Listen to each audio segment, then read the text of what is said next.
What is going on, guys? It's been a while, but just to keep you updated, I just moved into a new apartment, so I was really busy with that. Also, we've been changing a lot of things in the agency, so that's been taking up a lot of time, but I didn't want to forget about you guys. This week I'm posting so many videos, so I'm back to our regularly scheduled programming. I just had a lot of things going on, so I'm officially back now. Guys, today I'm talking about something crazy, okay? I'm gonna talk to you guys about sales, which is something that, you know, I have done in the past. I have live sales calls. It's uninterrupted. There's no commentary. There's nothing hidden from you guys at all. You look at all these other gurus out there, okay?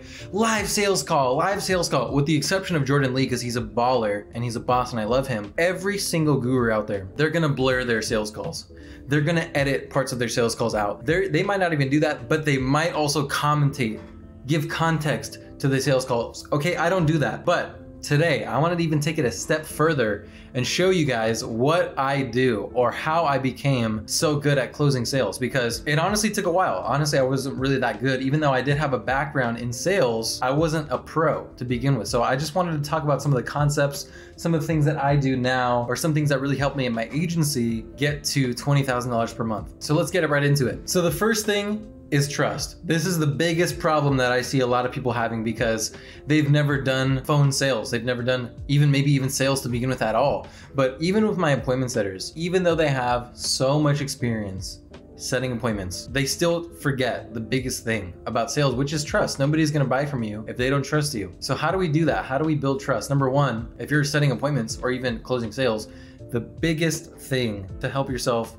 gain more trust on the phone, even if you don't have case studies, it's tonality. And that's super cliche, so I'm gonna kind of break this down a little bit. But when I'm training my appointment setters, like for cold calling, and they sound like they're reading a script and it's just not really personalized and they sound like a robot, no one's gonna trust you because you sound like, number one, a salesperson, or you sound like you're reading a script, and people can see through that right away. So memorize your script, because as soon as you memorize it, it's gonna be so much easier to then add in your own personality, add in your own lines. Because once you understand like the basic concepts of the script, you can start to add in your own voice. You can use your own words, your own tonality. You can start to talk to people kind of like how we're having a conversation. And that's just what I tell my appointment setters, like, hey, how I'm talking to you right now is how you need to start talking to prospects, like in your own voice, in your own personality. So the only way to do that, or rather the quickest way, is to memorize your script, memorize the concepts, fully understand what it is that you're selling, and then you'll be able to gain trust because now you can start to talk about it in your own voice. The second thing,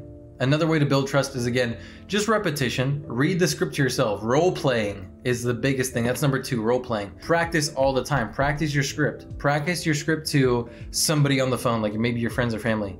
Even if it sounds weird, it's okay because you're just practicing. Have them do like rebuttals with you. Even practice it to yourself. Practice the way you say it, because that's the biggest thing with phone sales. They can't see you unless you're doing like a Zoom call, I guess. And even if you are doing a Zoom call, that's worse because you don't want to be caught like reading a script like on the Zoom call. So again, it's really good to just practice your lines, right? Not like acting, but like practice your lines, especially because, like, for example, in my agency, I hate using scripts. So I do give my appointment setters, my salespeople, scripts, but I try to tell them like, hey, memorize the script. That way you can start to use your own voice, because once you start to do that, you gain trust with the client and it'll be so much easier to sell them. Now for the second biggest thing, so trust, the second thing is value. How do you build value on the phone? What is your offer? How are they going to get a return? Because the biggest thing for them is, what's in it for me? Okay, I'm gonna buy your service, whatever.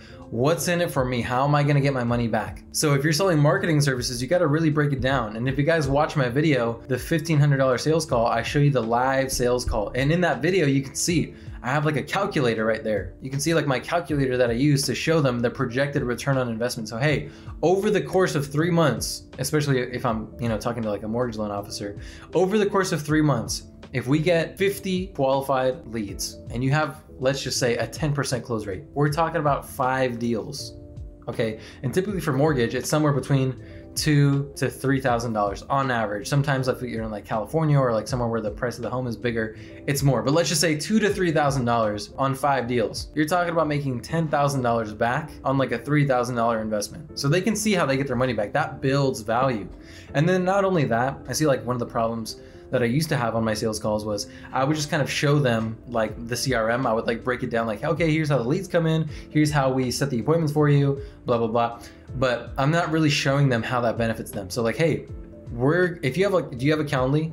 Sir or ma'am? Okay, great. Because now that you have your own Calendly, you can, put it whatever times that you're available. So our team's gonna go in, talk to your leads, and schedule them right in your Calendly. So now every single day, you're gonna be getting email notifications and text notifications every time we schedule a new appointment. So now, instead of having to chase leads around all day, your number one job is to schedule, or to rather get on the appointments and close them. So now your job turns into schedule or getting on the appointments and closing them. You don't have to chase leads around all day anymore because we do that. So show them how does your service benefit them? Build value. And the last thing is urgency. How do you build urgency? For example, in my agency, the way I do that, and it's not some kind of like fake urgency, this is actually real. I can only work with like 1 to 2 people per state because I don't want to have like 5 loan officers in the same state. I try to only have like 1 to 2 people per state. That way, I can kind of like split up the volume that I'm getting from my campaigns to like 1 or 2 people. Because I'd hate to have 5 loan officers split, the lead between 5 people. And now we're just like Zillow. Now I'm just like, my competitors that do like terrible marketing services where they're, competing for 1 lead. You got 5 loan officers competing for the same lead. So urgency, right? So right now we just opened up a new state.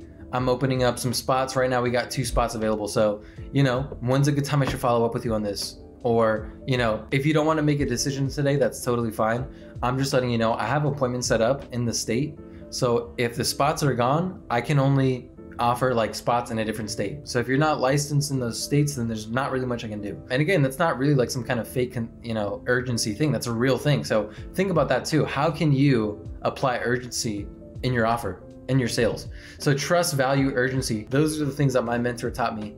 And yeah, it's really paid off. So again, these are just basic principles that I've used in my agency to really scale it up. So now I'm at a point where I'm trying to get rid of myself, remove myself from the sales process, and yeah, start to build a real business where I have systems. I'm not just working in the business. I'm not just like some kind of glorified freelancer. I'm actually a legitimate business owner. So I'm really getting to that point in my agency. So it's really exciting. So yeah, just wanted to share that video with you guys. I hope you found value out of that. If you did, please give it a like, subscribe, turn the notification bells on, blah, blah, blah. If you guys want appointment setting scripts, you can find that for free in the description below. But with that being said, guys, thank you so much for watching, and I'll see you guys when I see you guys.